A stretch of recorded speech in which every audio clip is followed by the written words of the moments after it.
Selamat datang di Festival Lampu Hias. Ya, inilah Festival Lampu Hias yang digelar di kota Parepare, Sulawesi Selatan. Festival ini pun diserbu warga. Mereka datang dari berbagai kalangan untuk menikmati festival lampu hias ini.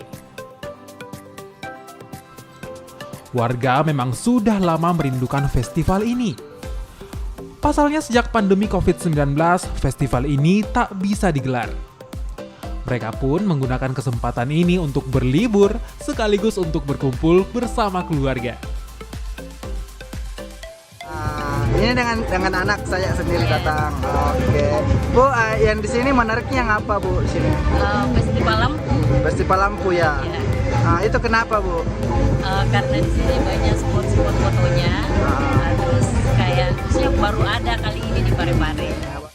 Festival lampu hias ini digelar komunitas Lingkar Hijau. Langkah ini memang sengaja dilakukan sebagai hiburan bagi warga setelah 2 tahun masa pandemi COVID-19.